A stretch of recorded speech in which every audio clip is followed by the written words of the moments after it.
Assalamu alaikum, Sayyidi. Wa alaykum salam wa rahmatullah.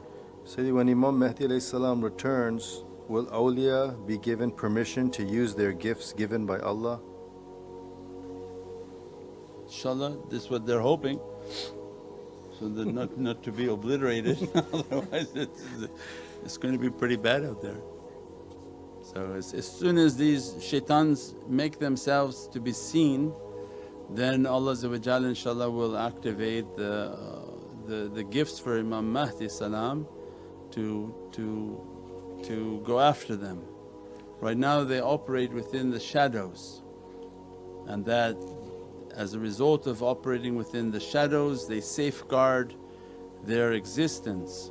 Once they break their covenant to operate in the shadows and then want to be physically seen, then Allah will allow their death.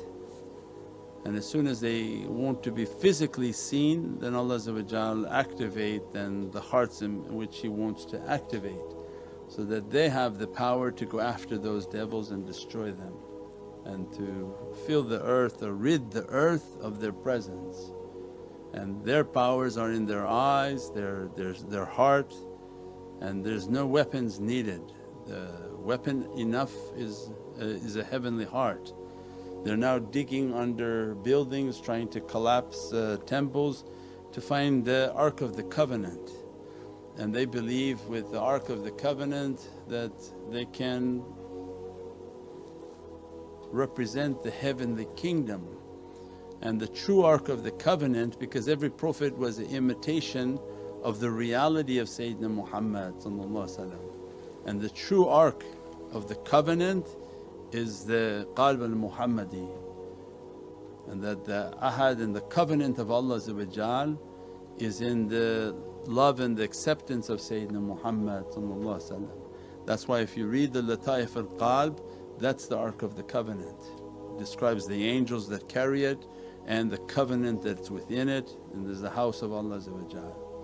So the true covenant of Allah is the heart that has the love and the presence of Sayyidina Muhammad, because he carries the ahad, the covenant of Allah.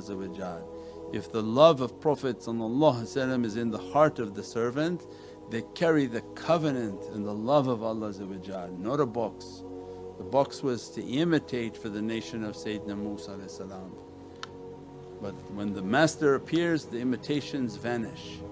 So with the presence of Sayyidina Muhammad, then that's the reality.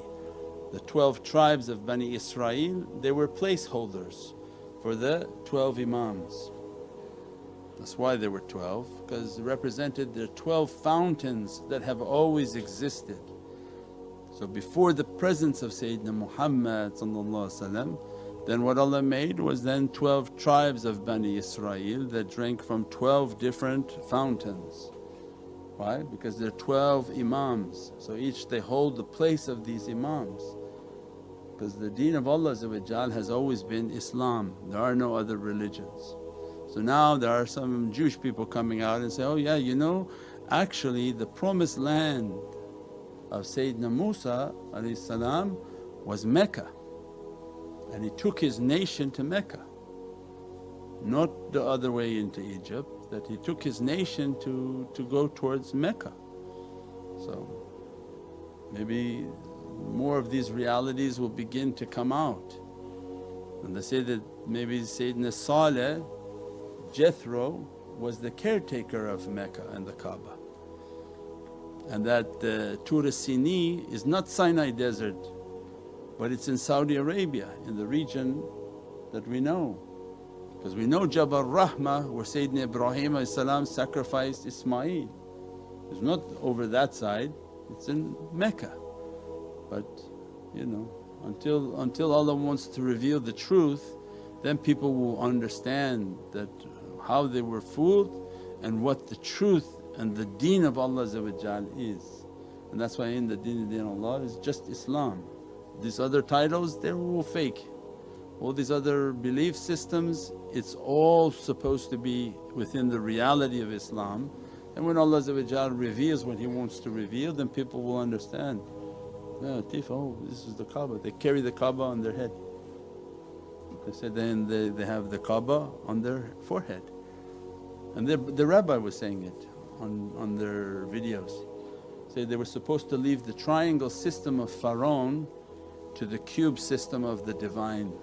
And they were supposed to make tawaf around the cube and not to be under the triangle system of the Pharaonic empire. And the Pharaonic empire continues with their triangle and their all-seeing eye. And the other empire is then the one that represents Bayt al-Mahmud, the cube, the four corners, because it represents also the four corners of the house in heaven, inshaAllah.